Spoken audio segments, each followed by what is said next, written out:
Les États-Unis sont un endroit énorme, et aujourd'hui nous allons le décomposer en vous apportant un fait incroyable sur chaque État. Commençons par l'Alabama. Bien que les voyages spatiaux soient plus souvent associés à Cape Canaveral, en Floride, ou au centre spatial de Houston, la véritable capitale des fusées du pays est Huntsville, en Alabama. La fusée qui a mis l'homme sur la Lune pour la première fois a été développée et testée au centre de vol spatial Marshall, ou Marshall Space Flight Center. Aujourd'hui, vous pouvez visiter le centre spatial et de fusée des États-Unis pour avoir un aperçu de l'histoire des voyages spatiaux de la ville. Alaska. L'Alaska a plus de glaciers que tout le reste du monde habité. Plus de 100 000 d'entre eux couvrent l'état le plus septentrional des États-Unis, et 25% d'entre eux, couvrant environ 4 600 000 acres, se trouvent dans les nombreux parcs nationaux de l'Alaska.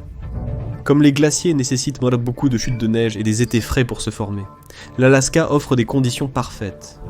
Certaines parties de l'État, comme le champ de glace Harding, reçoivent environ 60 pieds ou 19 mètres de neige par an. Le plus grand est le glacier Malaspina, qui mesure 850 miles carrés ou 2200 km carrés et s'étend sur 60 miles ou 97 km de large. Arizona. L'Arizona est l'État avec le plus d'îles célestes. Ce ne sont pas des îles flottantes futuristes. Une île céleste est une zone montagneuse isolée qui présente des changements d'altitude si abrupts par rapport aux vallées situées en dessous.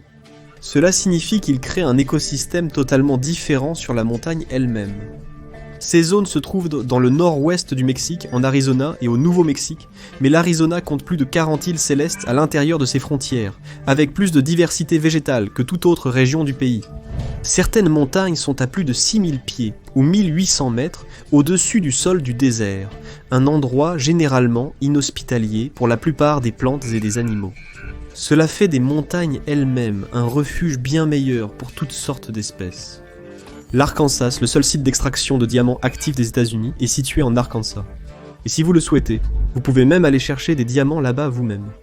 150 000 à 170 000 personnes visitent le parc d'État du cratère des diamants chaque année, dans l'espoir de trouver un diamant et de rentabiliser un voyage au supermarché. Les visiteurs trouvent plus de 600 diamants chaque année. Le plus gros diamant jamais découvert aux États-Unis a été trouvé au cratère des diamants. Surnommé Oncle Sam, c'était un énorme joyau de 42 carats déterré en 1924. Imaginez le genre de bague que cela ferait. Californie. C'est un témoignage de l'extrême diversité géographique de l'État, que la Californie a à la fois le point le plus haut et le plus bas des États-Unis continentaux, à l'intérieur de ses frontières. Mieux encore, ils ne sont qu'à 85 miles ou 137 km l'un de l'autre, donc vous pourriez, théoriquement, visiter les deux en une journée. Le bassin de Badwater, le point le plus bas de la vallée de la mort brûlante, est à 282 pieds ou 86 mètres sous le niveau de la mer. Alors qu'à seulement quelques heures de route au sud-est, vous trouverez le mont Whitney, la plus haute montagne des États-Unis contigus, s'élevant jusqu'à 14 500 pieds ou 4 400 mètres au-dessus du niveau de la mer. Le Colorado n'est pas, comme le suggérerait la carte, un carré. En fait, cet état à l'apparence angulaire a en réalité 697 côtés. Nous avons vérifié, et cela en fait un hexaecta et niaconticae heptagone. Je parie que vous n'avez pas appris ça à l'école primaire. C'est parce que, même si les frontières du Colorado sont techniquement tracées entre le 102e et le 109e méridien, ainsi qu'entre le 40 et 1e et le 37e parallèle, elles ont été tracées à la fin des années 1800, avec les outils extrêmement basiques que les arpenteurs utilisaient à l'époque. Sans oublier que tracer des frontières sur les méridiens à la surface de la Terre, qui est courbée et légèrement aplatie, ne signifie pas toujours qu'elles sont égales. Connecticut. L'un des plus grands sites de traces de dinosaures au monde se trouve au Connecticut. Le Dinosaur State Park contient une voie de fossiles vieilles de 200 millions d'années, ainsi qu'un musée expliquant les découvertes. En fait, les premières empreintes de dinosaures jamais trouvées dans le pays ont été découvertes en 1802 dans la vallée de la rivière Connecticut, même si le site réel était juste de l'autre côté de la frontière, à South Hadley, Massachusetts. Mais à partir de ce jour, la vallée a attiré des paléontologues de tout le pays à la recherche de traces semblables aux 750 empreintes de la période jurassique laissées dans le Dinosaur State Park. Delaware. Le Delaware a plus d'entités corporatives que de personnes. Avec une population de 1,05 million de personnes, l'État compte plus de 2 millions d'entités commerciales enregistrées. Alors, pourquoi tout le monde se précipite-t-il pour s'enregistrer dans le Delaware ? L'État a un cadre juridique très favorable aux entreprises. Il n'y a pas d'exigence minimale de compte bancaire pour qu'une entreprise puisse fonctionner. De plus, les propriétaires d'entreprises n'ont pas besoin de lister leur nom lors du dépôt de leurs documents initiaux pour démarrer une entreprise, gardant ainsi l'entreprise privée et les noms hors du registre public. Et peut-être le plus important de tous, il n'y a pas d'impôt sur le revenu d'État sur les entreprises constituées au Delaware, qui n'opèrent pas au Delaware. L'environnement des affaires est si favorable que 67,8% des entreprises du Fortune 500 sont basées au Delaware. Et en 2022, 79% de toutes les entreprises ayant une introduction en bourse sont techniquement des sociétés du Delaware. Floride. Bien que la Floride soit peut-être mieux connue pour ses belles plages, l'État est également célèbre pour un autre fait lié à l'eau. La Floride a le plus de sources d'eau douce, non seulement dans le pays, mais dans le monde entier. Les géologues ont identifié plus de 600 à 1000 sources, selon la source, et 33 d'entre elles sont relativement énormes, avec 65 millions de gallons ou 246 millions de litres par jour qui les traversent. Alors pourquoi la Floride en a-t-elle autant ? Sous l'État se trouvent des couches de calcaire et de dolomite, qui sont facilement pénétrées et dissoutes par l'eau de pluie, créant des ouvertures naturelles. Lorsque l'eau souterraine s'écoule près de la surface, surtout sous pression, elle remonte à travers ces mêmes ouvertures. Géorgie. Le plus grand marais du pays n'est pas les Everglades de Floride, il se trouve dans le sud de la Géorgie. Lokefenokee, un nom indien, creek, qui signifie « terre du tremblement de terre », est en fait le plus grand marais d'Amérique du Nord, mesurant 684 miles carrés, soit un peu moins de 1800 km carrés. Cela signifie que toute la ville de Los Angeles pourrait tenir à l'intérieur. Cette zone protégée est l'une des plus grandes zones d'eau douce intactes au monde, et abrite des animaux allant des amphibiens aux alligators et aux ours noirs. On la surnomme Terre tremblante, parce qu'il y a beaucoup de tourbes dans le sol, ce qui la rend très difficile à marcher dessus puisqu'elle se déplace sous vos pieds. Hawaï est la plus longue chaîne d'îles au monde, composée de 132 îles, bien que seulement 7 soient habitées. Vous savez probablement déjà que c'est le seul État américain, qui est aussi un archipel, mais comme la plupart des gens ne connaissent que les îles hawaïennes habitées, Niihau, Lanai, Molokai, Kauai, Oahu, Maui et Big Island, ils ne savent pas à quel point cette chaîne s'étend réellement. De l'île la plus au sud, Big Island, à la plus au nord, l'atoll de Kouri, la chaîne s'étend sur 1500 miles ou 2400 km à travers l'océan Pacifique. Idaho. Bien que le Grand Canyon soit le plus célèbre des gorges du pays, il n'est pas le plus profond. Ce titre revient à l'adéquatement nommé Canyon de l'Enfer en Idaho. La rivière Snake a creusé la gorge fluviale la plus profonde du continent pendant des millions d'années, la faisant descendre à 8000 pieds ou 2400 mètres sous les montagnes des 7 Diables de l'Idaho et à plus d'1 mile sous le West Rim de l'Oregon. Le canyon est situé près de la frontière Oregon-Washington-Idaho. Il n'y a pas de route à travers le canyon de l'Enfer. Si vous voulez le traverser, vous devez faire de la randonnée. Selon le magazine Backpacker, la boucle Oregon Rim to River prend 4 à 6 jours pour couvrir 56 miles, soit 90 km, et 6000 pieds, soit 1800 mètres, de dénivelé positif et négatif. Bonne marche! Illinois, le 28 novembre 1895, James Frank Duryea a marqué l'histoire en remportant la toute première course automobile des États-Unis. 6 véhicules, 4 voitures et 2 motos ont complété une boucle de 54 miles, soit 87 km, de Chicago à Evanston et retour. Et c'était le chaos. Les conducteurs ont dû affronter des tempêtes de neige, de profonds congères, des routes boueuses et des températures glaciales de 38 degrés Fahrenheit ou 4 degrés Celsius. Mais Duryea a persévéré, terminant en 10 heures et 23 minutes à une vitesse moyenne de seulement 7 miles par heure. Sa récompense était une médaille d'or et une part du prix de 5 000 $, soit environ 189 000 $ en argent d'aujourd'hui. Indiana. Pourquoi l'Indiana est-il surnommé le carrefour de l'Amérique ? Outre son emplacement relativement central, cela peut être dû au fait qu'il a plus de miles d'autoroute par mile carré que tout autre État. Indianapolis en particulier est un important carrefour pour beaucoup d'autoroutes, qui relient les grandes villes. I-65, I-69, I-70 et I-74 traversent tous la capitale de l'État. Certains historiens disent que le surnom de Carrefour vient des autoroutes 40 et 41. Ce sont eux qui ont à l'origine ouvert l'Ouest à la colonisation, et qui ont été intégrés au système routier original en 1926. L'Iowa est le seul État dont les frontières Est et Ouest sont formées par des rivières, plutôt que dessinées au hasard sur une carte, comme c'est le cas pour de nombreux autres États américains. Le fleuve Mississippi coule le long du côté Est de l'Iowa, tandis que le fleuve Missouri coule le long du côté Ouest. Les rivières ont également joué un rôle très important dans le développement de l'Iowa en tant qu'État. Non seulement ils ont offert des voies de transport et de colonisation, mais ils ont également aidé à développer l'agriculture de l'Iowa grâce à l'irrigation.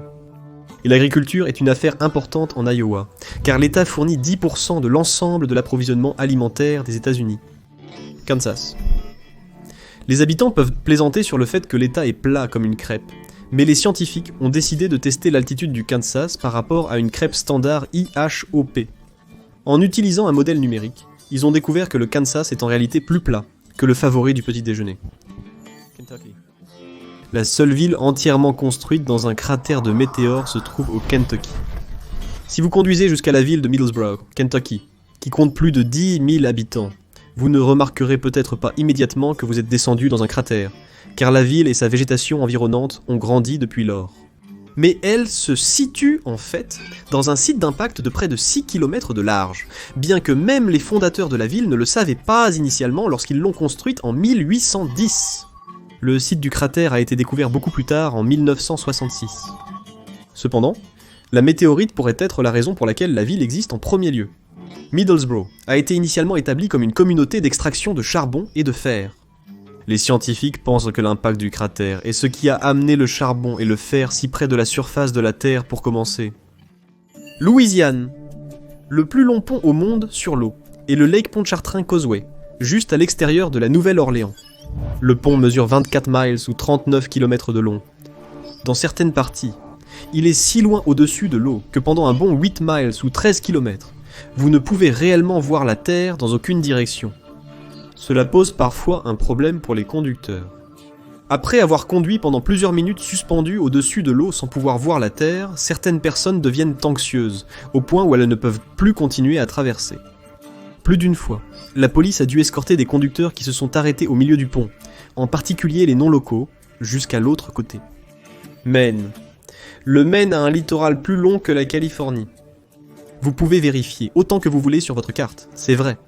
Alors comment est-ce possible, étant donné que le Maine n'a qu'environ 35 000 miles carrés de superficie, et que la Californie a presque 164 000 miles carrés, et que les deux États n'ont qu'un seul côté sur la côte? Eh bien, la réponse réside dans les côtes très escarpées du Maine. Toutes ces petites baies et criques ajoutent beaucoup plus de distance à la côte spécifique par rapport à la côte générale de l'État. Le Maine a également 3166 îles au large qui contribuent à ces mesures de côte.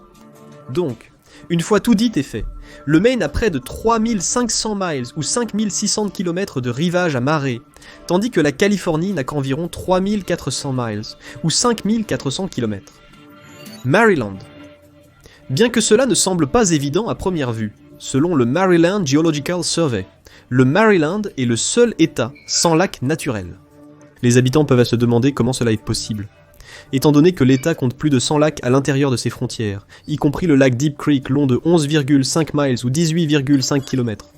À la fin de la dernière ère glaciaire, lorsque les glaciers reculaient vers le nord à travers tout le continent, ils ont principalement manqué le Maryland. Et la plupart des lacs naturels d'aujourd'hui sont le sous-produit de l'érosion glaciaire à travers le continent. Ainsi aujourd'hui, tous les lacs du Maryland sont artificiels, créés par des barrages ou des réservoirs. Le Massachusetts peut être le foyer de l'un des conflits frontaliers les plus longs et les plus absurdes de tous les temps, qui a créé ce que les locaux appellent le Southwick Jog. Si vous regardez la frontière sud de l'État, il y a une petite encoche, où le Massachusetts s'avance dans sa frontière autrement droite avec le Connecticut. Le problème a commencé bien avant, en 1642. Les arpenteurs qui établissaient la frontière entre les colonies ont placé l'extrémité ouest trop au sud. Les deux colonies ont engagé des arpenteurs pour corriger cette omission, mais les arpenteurs ont tracé des frontières qui ont agrandi les colonies qui les avaient embauchés. Cela a duré 60 ans. Puis, en 1713, Les résidents de quelques villes du sud du Massachusetts ont rejoint le Connecticut pour éviter les taxes élevées du Massachusetts, déclenchant un conflit qui a duré encore 91 ans. En 1804, lorsque tout le monde était tout simplement trop ennuyé pour continuer à s'en occuper, les deux États ont convenu de diviser les 2 miles carrés et demi de terre dont ils discutaient depuis les 2 derniers siècles, donnant un peu plus au Massachusetts pour compenser la perte de ses anciennes villes. Michigan. Le Michigan est le seul État à avoir 2 péninsules. Les péninsules supérieures et inférieures sont entièrement séparées par d'autres États et les Grands Lacs. Mais saviez-vous que la péninsule supérieure a tenté de faire sécession du Michigan à plusieurs reprises ? La péninsule inférieure du Michigan abrite ses plus grandes villes, dont Detroit, la plupart de ses industries, et 97% des 10 millions d'habitants de l'État. Cela t'a parfois fait sentir la péninsule supérieure, une région riche en minéraux connue pour sa beauté pittoresque, mais aussi pour son absence totale d'industrie et de population, négligée. Il y a eu plusieurs tentatives de sécession, y compris l'une des plus récentes en 1962. L'Association pour l'indépendance de la péninsule supérieure a été créée pour établir la péninsule supérieure en tant que nouvel État supérieur. Malheureusement, le groupe n'a obtenu que 20 000 signatures de pétition pour un référendum, bien en deçà de ce qu'il lui fallait. Minnesota. La seule partie des États-Unis contiguë qui s'étend au nord du 49e parallèle, déterminée comme la frontière la plus au nord avec le Canada, est l'angle nord-ouest du Minnesota. Établie à cause d'une erreur de cartographie lors du traité de Paris en 1783, la frontière était censée traverser le lac des Bois au 49e parallèle, mais la carte du lac utilisée à l'époque était principalement une supposition. Dans tous les cas, cela a créé une situation étrange où, bien que l'angle nord-ouest fasse partie des États-Unis, il n'est techniquement accessible que via le Canada, à moins que vous ne vouliez traverser le lac qui le sépare du reste du Minnesota. Les Canadiens qui descendent pour pêcher doivent s'arrêter à une cabane près de la frontière appelée le coin de Jim et présenter leur passeport via un vidéophone à l'immigration américaine. C'est un coin tellement oublié que personne ne s'est donné la peine d'y mettre un véritable agent de patrouille frontalière. Mississippi. La côte du golfe du Mississippi abrite la plus longue plage artificielle du monde, s'étendant sur 26 miles ou 42 km de Biloxi, à Henderson Point, sur la côte sud de l'État. Elle a été construite à l'origine dans le but de contrôler l'érosion, protégeant ainsi les communautés qui se trouvent plus à l'intérieur des terres. Grâce à la loi publique 727 adoptée en 1946, de nombreux murs de mer, des structures vraiment importantes le long du golfe sujets aux ouragans, ont été construits le long de la côte du Mississippi. La plage artificielle a été mise en place pour protéger les murs de mer eux-mêmes. Les travailleurs ont élevé la côte pour augmenter la protection de la région contre les tempêtes. Missouri. Saviez-vous que le Missouri est connu comme l'État des grottes ? Bien que vous ayez peut-être entendu le surnom plus courant, Show Me State, apparemment, ce que le Missouri veut vous montrer, ce sont entre 6400 et 7500 grottes, connues à l'intérieur de ses frontières. Les grottes se forment facilement dans le Missouri, car une grande partie de l'État repose sur du calcaire ou de la dolomite. L'eau qui s'infiltre forme de grandes ouvertures au fil du temps, développant finalement de petites grottes et même des systèmes de grottes entiers. Le Montana abrite le Triple Divide Peak dans le parc national des glaciers, un endroit étrange où les précipitations qui tombent sur la montagne peuvent finir dans l'un des 3 océans différents, ou, comme le disent les personnes plus instruites, l'apex hydrologique du continent nord-américain. C'est parce que la pluie ici peut finir dans 3 rivières différentes via les ruisseaux qui descendent de la montagne, y compris le Pacific Creek, l'Atlantic Creek et le Hudson Bay Creek. Ces derniers rejoignent finalement la rivière Columbia qui se jette dans l'océan Pacifique, le fleuve Mississippi qui se rend au golfe d'Amérique, internationalement connu sous le nom de golfe du Mexique, et la baie d'Hudson qui se connecte à l'océan Arctique. Nebraska. Contrairement au Kansas, le Nebraska n'est pas aussi plat que vous pourriez le penser. En fait, il abrite la plus grande étendue de dunes de sable en Amérique du Nord, connue sous le nom de Sand Hills. Ces dunes couvrent entre 19 000 et 21 000 miles carrés, soit environ 50 000 km² dans la partie ouest du Nebraska, soit environ un quart de l'État. Le plus intéressant, c'est ce qui a formé les dunes. Lorsque les glaciers reculaient vers le nord entre 1,8 million et 10 000 ans auparavant, ils érodèrent les montagnes rocheuses et traînant des sédiments d'ailes jusqu'au sol. Avec le temps, les dépôts de sédiments ont été recouverts par des prairies, formant les collines que vous voyez aujourd'hui dans le Nebraska. Le Nevada n'est pas seulement un désert aride. Il a plus de chaînes de montagnes que tout autre État, avec 314 trouvées à l'intérieur de ses frontières. En fait, 35 montagnes du Nevada atteignent plus de 10 000 pieds ou 3 000 mètres d'altitude, rendant l'État beaucoup plus varié en paysage que la plupart des gens l'imaginent. Cependant, vous avez toujours raison sur la partie sèche du Nevada. En fait, le Nevada est l'État le plus sec des États-Unis. Entre 1895 et 2020, l'État n'a reçu en moyenne que 10,2 pouces ou 26 cm de pluie par an, avec des moyennes dans les basses crapeuses altitudes jusqu'à environ 7 pouces ou environ 18 cm. Le New Hampshire est deuxième seulement à l'Alaska en pourcentage de l'État qui est couvert de forêts.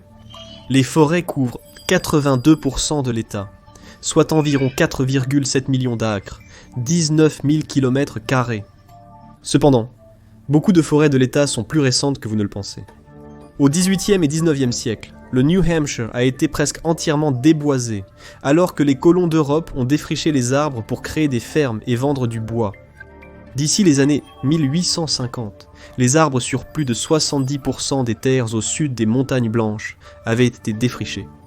Puis, en 1910, la pépinière d'État de la forêt du New Hampshire a été créée pour tenter de faire repousser les forêts défrichées. Un effort très réussi, compte tenu de l'état actuel du New Hampshire. Mais malgré tout, vous ne trouverez pas beaucoup d'arbres de plus de 150 ans ici. New Jersey. Le New Jersey est l'état le plus densément peuplé des États-Unis, avec plus de 1263 personnes par mile carré. Le fait que l'État a beaucoup de centres urbains à l'intérieur de ses frontières, comme Newark et Jersey City, il a aussi beaucoup de banlieues et de centres de navettage. Ces banlieues abritent des personnes qui travaillent dans le centre ultra-dense de New York City, sans parler des banlieues de Philadelphie également. La raison pour laquelle New York n'est pas l'État le plus dense est que, en dehors de New York City et de ses environs immédiats, l'État est relativement peu peuplé. Nouveau-Mexique. 75% des routes du Nouveau-Mexique, soit environ 25 000 miles ou 40 000 km, ne sont pas pavées. Les paysages accidentés qui font du Nouveau-Mexique une destination si attrayante pour les visiteurs rendent également le pavage des routes peu utilisées ou éloignées très pénible. Cela signifie qu'un grand nombre de routes, surtout en dehors des grandes villes, sont composées de terre, de sable, d'argile et de caliche, une roche sédimentaire composée de calcaire. Non seulement ces routes se trouvent dans les forêts nationales et autres zones protégées, mais le Nouveau-Mexique a en fait une route d'État entière, la route d'État du Nouveau-Mexique 204, qui est composée de 10,8 miles ou 17,5 km de route en gravier. New York. New York abrite la plus grande gare du monde en nombre de quais et en superficie, Grand Central à New York City. Construite entre 1903 et 1913, la gare est déjà célèbre pour son architecture grandiose et magnifique. Mais beaucoup de gens ne savent pas qu'elle est aussi la plus grande du monde. La gare compte actuellement 44 quais et 67 voies. On estime que 750 000 personnes y transitent chaque jour. Des milliers d'autres viennent simplement pour déjeuner ou prendre un verre dans des établissements célèbres à l'intérieur de la gare, comme le bar Campbell. Bien que ce soit un chiffre impressionnant, cela n'en fait pas pour autant la plus grande gare du monde en termes de volume. Il s'agit de la gare de Shinjuku à Tokyo, qui gère 3 600 000 passagers quotidiennement. Caroline du Nord. Les Outer Banks de Caroline du Nord sont à la fois un spot de surf populaire, une émission Netflix, et le cimetière de l'Atlantique.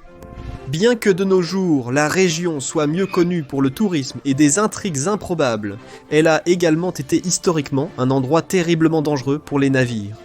De 1526 à aujourd'hui, plus de 5000 navires ont coulé dans cette région, beaucoup sans survivants. L'île de Hatteras a spécifiquement vu plus de 600 naufrages, c'est peut-être pourquoi le musée du cimetière de l'Atlantique se trouve ici aujourd'hui. Une combinaison de courants océaniques qui se heurtent au large, de temps capricieux et de sable mouvant sur les bancs de sable au large rendent la zone dangereuse pour la navigation, bien que les gens apprécient toujours les excursions en bateau dans la région les jours de beau temps. Dakota du Nord. Les gens n'associent généralement pas le Dakota du Nord à une abondance d'animaux, car le paysage et le climat de l'État peuvent être difficiles pour la vie.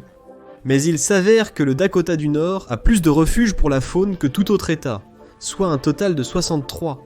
Il couvre 340 000 acres, soit un peu moins de 1400 km² de l'État, et abrite des mammifères, des oiseaux et des reptiles, y compris des élans, des orignaux, des oiseaux de gibier, des oiseaux aquatiques, des renards et des bisons. L'un des refuges les plus importants est le refuge national de faune de Lostwood, qui a préservé d'immenses zones de prairies à herbes mixtes, typiques de l'État. Ohio. La rivière Cuyahoga en Ohio a pris feu plus d'une douzaine de fois au cours du seul XXe siècle. Grâce aux aciéries et autres usines de fabrication à proximité, la rivière était intensément polluée, souvent recouverte de nappes de pétrole avec des animaux morts flottant à la surface. Le sidérurgiste Tim Donovan a dit de la rivière, jusqu'à ce que la rivière soit une petite chose effrayante. Il y avait une règle générale selon laquelle si vous tombiez dedans, Dieu nous en préserve, vous iriez immédiatement à l'hôpital. Lorsqu'il a pris feu une dernière fois le 22 juin 1969, cela a tellement exaspéré les gens à travers le pays avec les conditions là-bas, que cela a aidé à déclencher la création de l'Agence de protection de l'environnement, l'Agence de protection de l'environnement, et de la loi sur l'eau propre de 1972. Oklahoma. L'Oklahoma abrite le seul comté des États-Unis qui borde 4 États. Le comté de Cimarron, situé à l'extrême ouest du Panhandle, borde le Texas, le Nouveau-Mexique, le Colorado et le Kansas. Cependant, peu de gens apprécièrent le statut unique de ce comté, car Cimarron n'a qu'une population d'environ 2200 personnes. Oregon. Le lac le plus profond des États-Unis est le lac Crater, situé dans le parc national du lac Crater, judicieusement nommé, en Oregon. Il a presque 2000 pieds, ou 610 mètres de profondeur, ce qui signifie que vous pourriez empiler 2 tours Eiffel, l'une sur l'autre, à l'intérieur du lac, et à peine voir le sommet de l'une d'entre elles qui dépasse maintenant. Le lac Crater s'est formé il y a seulement 7700 ans. Les Amérindiens de la région étaient déjà présents pour assister à l'éruption du mont Mazama qui a conduit à son effondrement final, créant une énorme caldeira. La caldeira s'est remplie d'eau et de neige fondue relativement rapidement dans l'humide nord-ouest Pacifique, créant ainsi le lac Crater. La Pennsylvanie était le foyer de la première ville électrifiée des États-Unis, Scranton, mieux connue du public moderne comme le cadre de la série télévisée The Office. À ce jour, elle est toujours connue sous le nom de la ville électrique. La Dixon Manufacturing Company a installé des lumières électriques en 1880, et d'ici 1886, la ville avait des tramways qui fonctionnaient uniquement à l'électricité. Il s'avère que les véhicules électriques existent depuis beaucoup plus longtemps que nous le pensons. À l'époque, Scranton avait des industries du charbon et de l'acier florissantes, probablement l'une des raisons pour lesquelles elle a été la première à obtenir de l'électricité. Le plus ancien restaurant des États-Unis se trouve à Newport, Rhode Island. Appelé le White Horse Tavern, il a ouvert ses portes pour la première fois en 1673, lorsque l'État était encore une colonie. À l'époque, comme certaines tavernes de l'époque, elle remplissait plusieurs fonctions, y compris celle de lieu de rencontre, de mairie et même de tribunal. Le White Horse Tavern est toujours ouvert et en activité aujourd'hui, spécialisé dans la cuisine de la ferme à la table et les boissons à base de rhum. La Caroline du Sud a une colonie de singes. Sur l'île de Morgan, autrement inhabitée, vous trouverez des singes rhésus partout. C'est pourquoi beaucoup de locaux ont surnommé l'endroit l'île des singes. La colonie de singes, qui compte désormais 3500 singes d'origine indienne, a été initialement établie à Porto Rico. Cependant, les singes s'échappaient souvent, et certains le faisaient tout en portant et en transmettant des infections d'RPB. Les insulaires locaux, qui préféraient pas rester sans herpès, se sont plaints, et la Caroline du Sud s'est portée volontaire pour accueillir près de 1400 animaux sur leur île marécageuse inhabitée de 4500 acres. Dakota du Sud. Le Dakota du Sud a un littoral plus long que la Floride. Oui, il s'avère que cela est dû à plusieurs rivières qui traversent l'État, ce qui finit par compter les rivages des deux côtés des rivières, contrairement aux près de 8400 miles de côte que la Floride compte sur l'océan, et l'immense lac Oahe. Oahe est un réservoir de 231 miles ou 370 km le long de la rivière Missouri, le principal système fluvial qui serpente à travers l'État. Mais vous pouvez également trouver ici la rivière Cheyenne, Big Sioux, White et James. Cependant, si vous voulez aller nager un jour ensoleillé, la Floride est probablement toujours la meilleure destination. Tennessee. Le Tennessee possède le plus grand lac souterrain du pays, justement appelé le Lost Sea. À 140 pieds ou 43 mètres sous terre, dans les cavernes de Craighead, se trouve une immense étendue d'eau. Il a été découvert pour la première fois en 1905, quand un garçon de 13 ans a rampé à travers une petite ouverture dans le système de grottes et a découvert une immense salle d'eau. La partie visible du lac mesure 800 pieds sur 220 pieds de large, mais les plongeurs et les scientifiques ont cartographié au moins 13 acres. En fait, les gens ne savent toujours pas quelle est la taille du lac, ni même où il se termine. Texas. Le Texas est l'État américain avec le plus de villes fantômes. Pour être clair, cela ne signifie pas des lieux hantés, mais plutôt des villes qui ont été abandonnées au fil du temps. L'État de l'étoile solitaire compte 511 villes fantômes, surpassant facilement le deuxième État sur la liste, la Californie, avec 346 villes fantômes. Beaucoup d'entre elles, comme la ville relativement connue de Terlingua, sont des villes minières qui ont été abandonnées lorsque les réserves se sont épuisées, ou que le prix des métaux précieux a chuté. Utah, le grand lac salé n'a pas obtenu son nom par accident. Le bras sud du lac est tellement salé qu'il est 3 à 5 fois plus salé que l'océan. Le bras nord, 10 fois plus salé que l'océan. Alors, pourquoi l'Utah a-t-il un lac avec autant de sel? Tout d'abord, le grand lac salé n'a pas de drainage naturel. Donc, le sel et les minéraux déposés dedans n'ont nulle part où aller. Deuxièmement, le grand lac salé est en fait un reste d'une caractéristique géographique, beaucoup plus grande connue sous le nom de lac Bonneville, qui couvrait presque un quart du territoire de l'Utah à son époque, soit 20 000 miles carrés, ou un peu moins de 52 000 km². Ce lac d'eau douce s'est formé il y a 32 000 ans, atteignant des profondeurs de 1000 pieds, ou 300 mètres. Puis, il y a 14 500 ans, la paroi du lac a été rompue, et l'eau s'est déversée dans le paysage environnant. Le niveau du lac a chuté de 350 pieds, soit 100 mètres en quelques semaines, et de sévères sécheresses, au cours des années suivantes, ont éliminé la majeure partie du reste de l'eau, ne laissant que le grand lac salé. Vermont. Le Texas est or largement connu comme étant le seul État à avoir été une république indépendante, mais ce n'est en fait pas vrai. Le Vermont a été un pays indépendant plus longtemps que le Texas. De 1777 à 1791, le Vermont a décidé de profiter de la guerre révolutionnaire pour déclarer son indépendance de tout le monde, britannique et terres américaines confondues. New York, le Massachusetts et le New Hampshire se disputaient le Vermont depuis un certain temps, insistant sur le fait qu'ils avaient chacun des revendications territoriales sur lui. Le Vermont en a eu tellement marre des combats qu'il a tout simplement quitté. Cependant, ils ont quand même combattu du côté américain pendant la guerre.